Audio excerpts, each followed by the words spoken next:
بسم اللہ الرحمن الرحیم۔ ہسٹوریکل کریکشن کے معزز ناظرین، السلام علیکم۔ ناظرین، ہم نے آپ کو اب تک مشہور ترکش ڈرامہ کرلوش عثمان سیریز کے بارے میں اپڈیٹ فراہم کی اور اس سیریز کو لے کر جتنے بھی خیالات اور واقعات تھے وہ آپ تک پہنچائے۔ ناظرین، اس ویڈیو میں ہم ایک تاریخی ٹاپک اور بہت ہی اہم معلومات آپ کو بتانے والے ہیں۔ جی ہاں ویورز، بات کریں گے سلطنت عثمانیہ کے حوالے سے کہ اوٹومن امپائر کا خاتمہ کب ہوا، اور اس معاہدے کے بارے میں بتائیں گے جو کہ 100 سال کے لیے ہوا تھا، اور اس معاہدے کی کیا تفصیلات تھیں۔ مزید یہ کہ کیا ترکی وہ علاقے دوبارہ حاصل کر پائے گا جو خلافت عثمانیہ کے تھے۔ ان تمام چیزوں کے بارے میں ہم آپ کو معلومات دیں گے۔ تو ویورز، ویڈیو کی تفصیل میں جانے سے پہلے اگر آپ نے ہمارے چینل کو سبسکرائب نہیں کیا تو چینل کو سبسکرائب کر دیں اور ساتھ بیل آئیکن کو بھی پریس کر دیں۔ ناظرین، خلافت عثمانیہ کی بنیاد 1299 میں رکھی گئی تھی، اور اس حوالے سے ترکش ڈرامہ انڈسٹری نے پہلے درلش ارتگل اور پھر کرلوش عثمان سیریز کو متعارف کروایا۔ ان سیریز کا مین مقصد ترکوں کو خلافت عثمانیہ کی ہسٹری کے بارے میں آگاہ کرنا تھا۔ جیسا کہ اس وقت عثمان غازی کی زندگی کے واقعات اور حالات پر مبنی سیریز کرلوش عثمان اس وقت جاری ہے، اور اس نے عوام کو اپنے سحر میں مبتلا کر رکھا ہے۔ سلطان عثمان اول نے ریاست کو اسلام کے مبنی اصولوں اور عدل و انصاف کی بنیاد پر قائم کیا تھا، اور ایک عظیم فوج کو عوام کی حفاظت کے لیے تشکیل کیا تھا۔ تو ناظرین، یہ سلطنت تقریباً 624 سال تک قائم رہی۔ اس دوران بہت سے واقعات ہوئے جو کہ تاریخ کا حصہ ہیں۔ ایک مشہور تاریخی واقعہ قسطنطنیہ کی فتح ہے۔ یہ 7ویں عثمانی سلطان محمد بن فاتح نے فتح کیا تھا۔ تو اس وقت سلطنت عثمانیہ بہت سے بڑے اعظموں پر محیط تھی، اور سب سے اہم حجاز مقدس کی نگرانی اور اس کی حفاظت تھا جو اس وقت ترکوں کے سپرد تھی۔ تو اس طرح یہ کہا جا سکتا ہے کہ سلطنت عثمانیہ کے دور میں ترکوں نے تقریباً تمام مسلم امہ کی نمائندگی سنبھال رکھی تھی۔ اب بات کریں سلطنت عثمانیہ کا خاتمہ کیسے اور کب ہوا، تو اس بارے میں بہت سے تاریخی پہلوؤں کو دیکھنا پڑے گا۔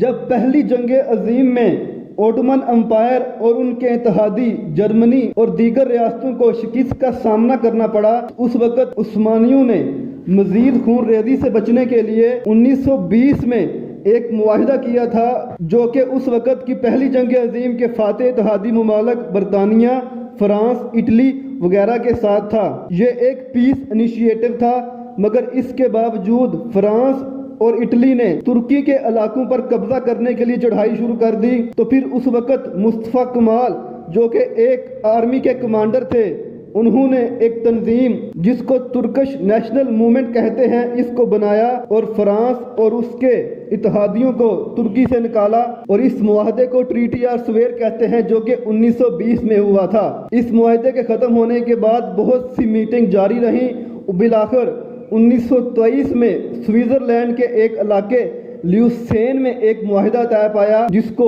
ٹریٹی آف لیوسین کہتے ہیں، اور یہ خلافت عثمانیہ کے اختتام کا وقت تھا۔ اس معاہدے کو لے کر تقریباً 8 من تک ترکی، برطانیہ اور یونان کے دیگر فارن سیکرٹری کے درمیان میٹنگ جاری رہی، اور بالآخر 24 جولائی 1923 کو یہ معاہدہ طے پایا۔ اس معاہدے کے بعد ماڈرن ڈے ترکی کا قیام ہوا، اور ترکی کی حدود کا تعین کیا گیا تھا۔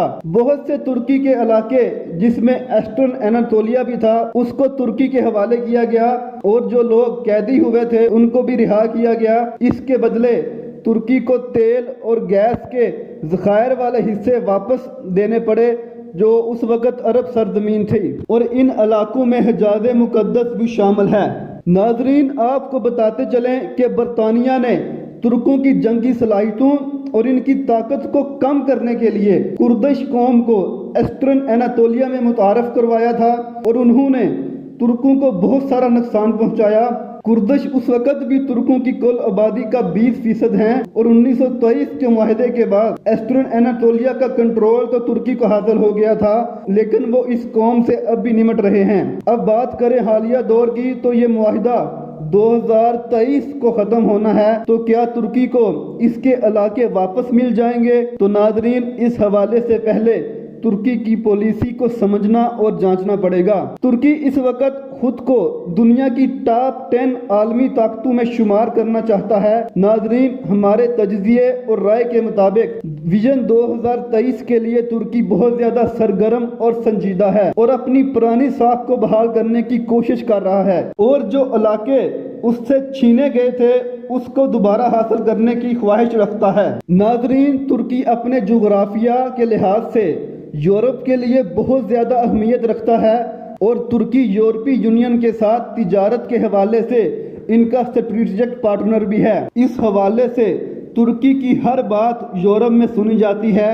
اس بات کا ثبوت یہ ہے کہ جب اسرائیل نے فلسطین پر قبضہ کر کے یروشلم کو اپنا کیپٹل بنایا تو اس وقت ترکی نے فلسطین کے حق میں بیان دیا تھا، اور اس موقع پر جہاں سعودی عرب نے شدید دباؤ پڑنے پر اسرائیل کو تسلیم کیا، اس کے باوجود ترکی نے مسلمانوں کے حق میں آواز اٹھائی اور اپنے فیصلے پر قائم رہا۔ دوسری طرف جب روس اور یوکرین کی جنگ جاری ہے تو ترکی کا موقف اس حوالے سے سب کے سامنے ہے۔ انہوں نے یورپ کو خبردار کیا کہ وہ اپنے مہاجرین کو سنبھالیں۔ تو ویورز، ترکی اس وقت پوری امت مسلمہ کی نمائندگی کرنا چاہ رہا ہے، اور طیب اردگان اپنے مشن پر گامزن ہیں، اور ویژن 2023 کو لے کر ترکی میں بہت سے معاملات دیکھنے کو ملیں گے۔ اس حوالے سے ترکی نے بہت سی اپنی پالیسیز کو متعارف کرایا ہے۔ تو اس حوالے سے ویژن 2023 میں لگ بھگ 1 کروڑ وزٹر کو ترکی بلایا جا سکتا ہے، جو کہ 2023 کے حوالے سے بہت اہم ہے۔ تو ناظرین، آپ کی کیا رائے ہے؟ کیا 2023 میں ٹریٹی آف لیوسین ختم ہونے کے بعد ترکی اپنے کھوئے ہوئے علاقوں کو واپس حاصل کر پائے گا یا نہیں؟ اپنی رائے کے بارے میں ضرور بتائیے گا۔ اور کیا حجاز مقدس مطلب مکہ اور مدینہ کی نمائندگی ترکی کے حق میں جا سکتی ہے؟ اس کے بارے میں بھی اپنے رائے دیجیے گا۔ تو ویورز، یہ تھی آپ کی ہماری ویڈیو۔ اگر پسند آئے تو لائک کیجیے اور ساتھ دوستوں کو بھی شیئر کیجیے گا۔